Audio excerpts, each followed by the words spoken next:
Hey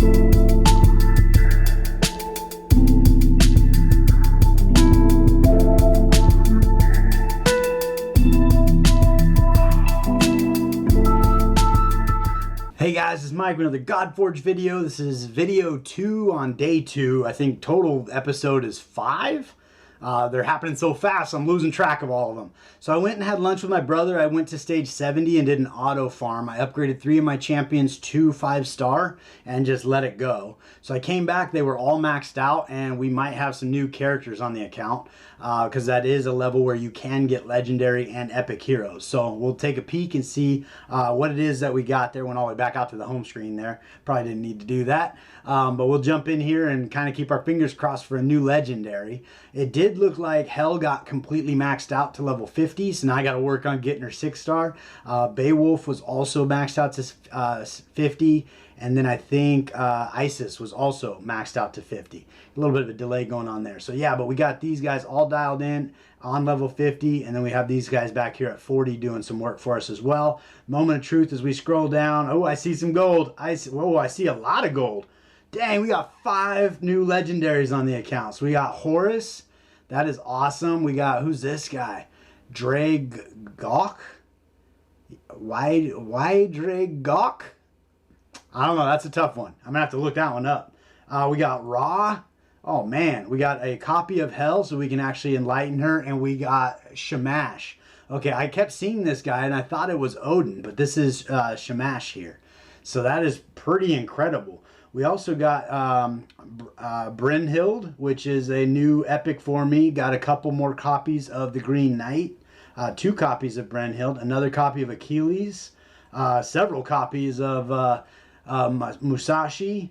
And yeah, so we actually did some pretty good work while we were gone there. So hopefully we stacked up some experience as well as some gear on the account as well. We're not going to outfit him, but yeah, we definitely got, these are level 2 gear. This guy looks new. Resistance set, but got quite a bit of gear in the epic level 2. The struggle with the level 2 is your main stat here compared to a level 3. Like we're at 990 for a level 2 here. Let's see if we can find a level 3 with flat stat HP. Hopefully. Here's level 4 attack. Yeah, I don't know. I got nothing. I can't compare it because I don't have a flat stat 3. Where are we at here? HP. One of these got HP? Come on, man. Oh. Nope, not looking like it. Maybe one of these have HP? None of them have HP? That one has HP, but I already leveled it up. That doesn't count. Oh, we got a level 4. Anyways, as far as my understanding is, the higher this level is, the bigger your main stats are going to get. And then whether it's epic or rare or uncommon will depend how many substats you get.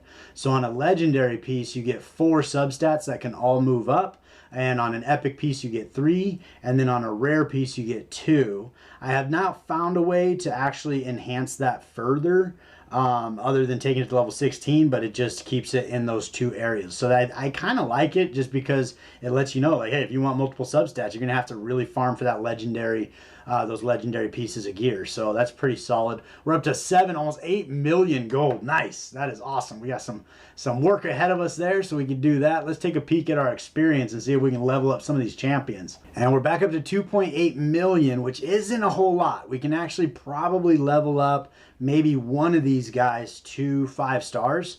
So we'll have to be pretty specific about that. And then we'll probably also are going to want to take some of these characters up to 6-star.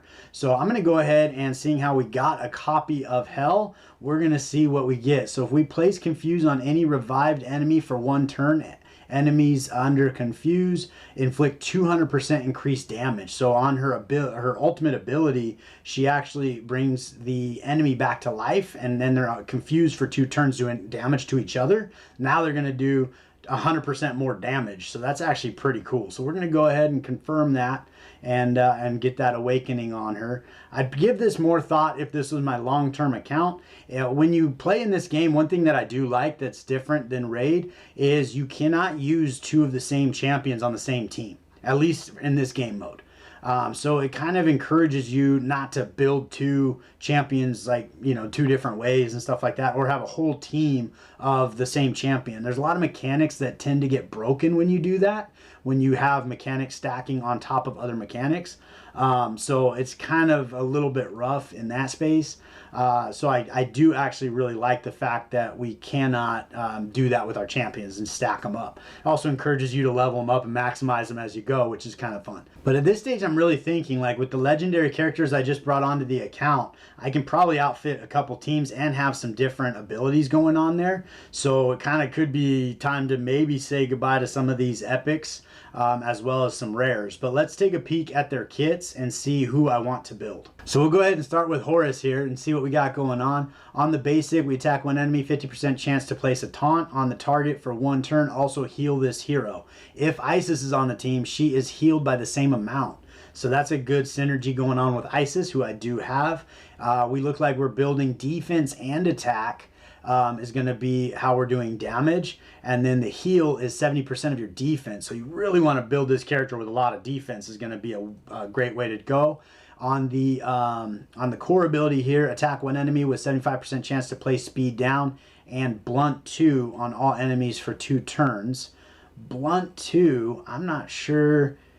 Decreases critical rate and critical damage by 20%. That's pretty cool. So in here is where you can find out the percentages of the actual things. So that's pretty cool. And then also 370% defense and 125% attack. So that's very strong as well. And also building him defensively is going to make him super durable. So he's definitely a strong candidate. Places a shield on all allies. If Isis is on the team, this shield cannot be removed and is 50% stronger. So that's actually the same as what Emotep is bringing in. And then has an 80% chance to place taunt for 2 turns on all enemies. Gain 60% divinity when damaged by an enemy. Gain an additional 60 divinity when the enemy is under taunt. So he should be kind of rolling through his ultimate ability pretty good. So I'd say Horus here is a fantastic choice as far as legendary goes. Let's go take a peek at the dragon. So I'm going to say YDragok. YDragok. We're going to call him Drag. I don't know. Ydrag? Yscalag. That's King Arthur. But anyway, so we're going to move over here and check out the abilities of the dragon. We got attacks one enemy, ignores 15% of target's defense if they are under blaze, and attack up 2 on this hero for 2 turns. 360% of attack, so that's pretty strong there. So far, I think Horus still has it. Attack all enemies 2 times. The first attack has 75% chance to place blaze 2 on each target for 2 turns. The second attack decreases each target's defense by 5%, stacks up to 4 times. So that's actually really solid for damage over time. And then blaze 2 deals 3% max HP to each hero on this hero's team. This is doubled for the hero taking the turn. So that's actually pretty strong as far as an HP burn going on there with blaze. And then there's other things in other people's kit that when under blaze do extra things. And I think there was a passive or a imprint you can put on a weapon that was geared around blaze as well. Transfer all blaze and aether burn from allies onto all enemies, then attack all enemies 3 times, place shield on all allies. Wow, this seems really strong. The strength of the is increased by 2% for each debuff transferred to enemies. So I'm thinking there's a missing word right here. The strength of the shield is increased by 2% for each debuff. Gain 40% divinity, 80% divinity with enemies under blaze. And then we're looking at 155% attack 3 times. And then places a shield based on 150% of attack. So definitely an attack-based champion, and definitely kind of a damage over time champion that I haven't really got to an element of the game where I mean, potentially the dragon I'm stuck on, the damage over time might be the solution. So that could be something worthwhile. We might actually go in there and try to get some acids on them and see how much damage they do to them, whether or not that would be a good choice. If we move over to Raw here, we're going to take a peek. Attack one enemy with 75% chance, increase the duration of blaze by 1 turn. So it seems like he would probably pair up with the dragon pretty good by him putting on the blaze and him extending it. Active blaze on target.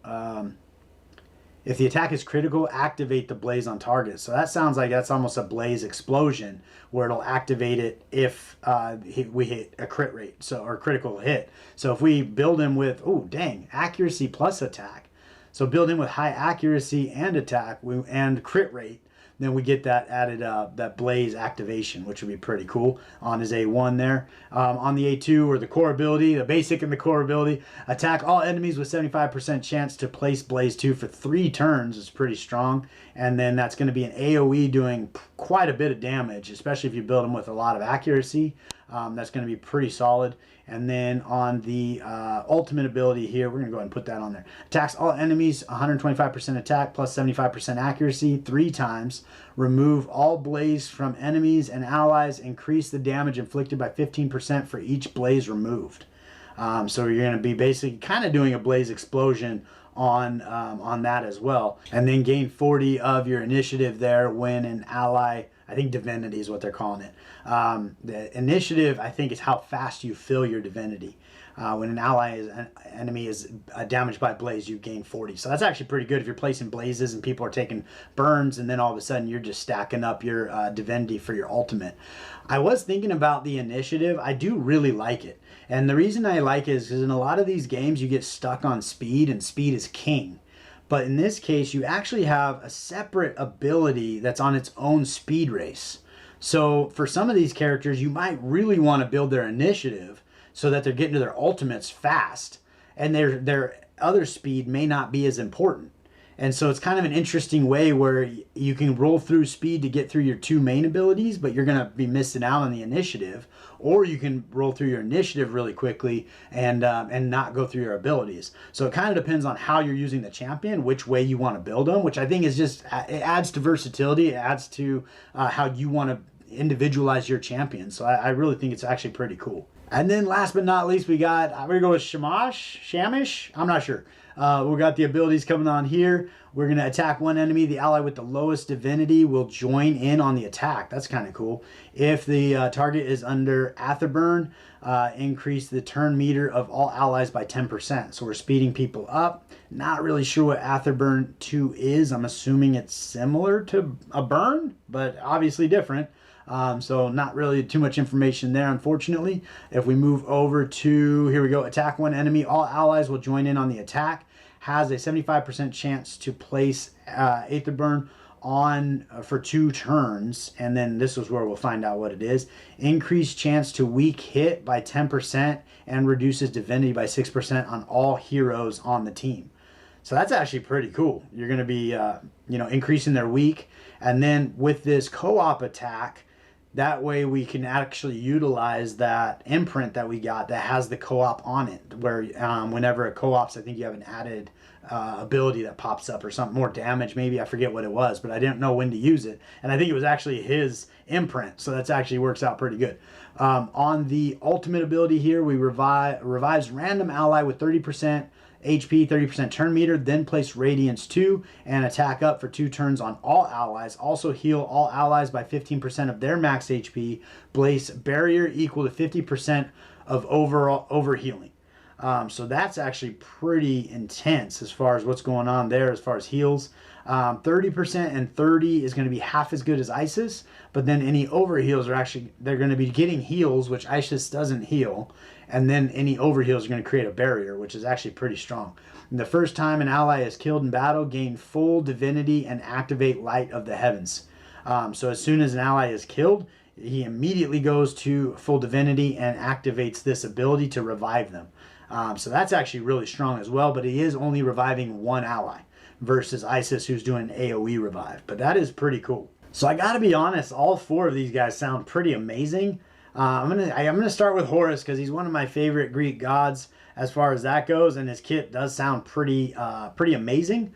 I think him and Ra kind of were the 2 that were really speaking to me, and Ra was the accuracy, but Horus I think was the defense, and I think that's one of the things that I really like is I build him heavy in the defense. I think we could have a super tank that smacks, and I think that'd be a pretty big win. So we're gonna go ahead and go for Horus first, and then we'll probably do Ra. And then moving through, I'm probably doing that backwards. My guess is all 4 of these guys are really impressive. But we're going to go ahead and get into upgrading and see how far we can get. So we're going to go ahead and take a few of them here to level 35. And that way we can horse around with them and see who's doing the most work for us. But I really like the way they've got this set up because it's pretty user friendly as far as sliding the bar, and then you just go back and fill in the characters you want to fill in. I am keeping one copy. I guess I'd probably hold on to the Eternals. But we can grab these guys here and get those dialed in. So once you have those all selected, you fill those in, and you just hit promote, takes them right to level 35. The reason I'm going to 35 is that way if I need to walk away from the game, I can put on auto, and then these guys can actually gain some experience while I'm doing it. So that's pretty good. But I think we're going to get all 4 of these characters up to that level. So let's go ahead and do it, and then we'll go from there. So I got to say, I absolutely love this game so far. I'm all sad because I'm like, oh man, in 10 days they're going to take all my beautiful characters away. I'm going to have to start from scratch. It's going to take me forever to get these guys back on the account, which is fair. This is far too generous as far as drop rate and whatnot, but it is super fun. But the problem with this is you're going to end up getting all the characters way too fast and kind of get burned out because there's nothing for you to aspire for or try for. The other thing that's kind of nice about getting characters at a little bit slower pace is you can really think through the gearing, and you can really isolate the gear sets you want to put on them and kind of fine tune it. Like right now I'm stretched so thin, I'm like, I don't know how to build half these people. But we're going to go ahead, jump onto Horus first and get his gear dialed in. So looking at the weapons here, I got this gain 25 divinity when placing a blaze, which would be great for the dragon. Seeing how he puts blaze on, and I think somebody else did blaze too. It might have been Ra did blaze as well. But then there's also, if you go in here and then go enhance or imprint, excuse me, I had this guy, which let's see here, when an ally joins this hero at an attack, so that would actually be for the co-op. But I thought there was something with blaze, 15%. Debuff. I thought there was something with blaze. Maybe I made it. Oh, here we go. If this hero is under blaze, increase your initiative. If this hero is not under blaze, so that's not placing blaze. So maybe that's what I was thinking of, but I think I was hung up here. But that would be a good one to get onto Shamash in that sense, because he'll be able to trigger this because allies will be joining him in a co-op attack and then get that extra divinity. So that would be pretty beneficial for someone like him. So this could be a weapon taken from Beowulf over to Horus here, where we gain 250 initial divinity, get some attack, get some defense right out of the gate. Probably be a good way to go. And then we can replace that with another weapon for Beowulf there. But we're going to see what we can do as far as building him with really high defense. All right, so we tried to stack up as much defense as we could on him. We got him in a crit rate here. We also actually want him to hit as well. So we need to get his crit rate up. Got it up to 88%. Got attack percentage and defense flat stat. This one had defense percent 55% plus crit rate. It was an uncommon piece, but we did get 18.5% crit rate, which is pretty good. So this is actually an interesting thing. Like an uncommon piece puts all of your extra rolls into the one stat it has. So you don't get the other stats, but it becomes kind of a specialized stat, which is pretty cool. As we move over to the chest plate, we got a flat stat defense. I didn't have one that fit. We were trying to put some sets together as well as get some defense on them, HP and attack down here. It is in the defender set with 15%. And then we got flat stat defense on the gauntlets too. So we got a little bit of work to do there as well. And then down here we got flat stat defense again. So we have some opportunities to get some more defense. But getting his defense up over 2,200 compared to my other champions, I think is actually pretty high. So theoretically, he should really smack once we get him leveled up. So we're going to go ahead and I did take some of my gear from some of my other champions. So we're going to get those champions in gear and then put together some pieces for the other folks and then take them in and start farming. All right, so we got some pretty big moves on. We got Guan Yu upgrade to 5-star and Ascended, I think is what they're calling it. Ascended? Yeah, Ascended. Let's see on the abilities. I think we're maxed out on his abilities and we're fully ascended and promoted. So we're going to get him leveling up. On the awakening, he is 5 awakened. We also got Ramses. Got a few copies of Ramses in there to get him fully awakened. Got him to 5-star. Also got him decked out on the upgrades as far as ascension and abilities. So he's in a good spot.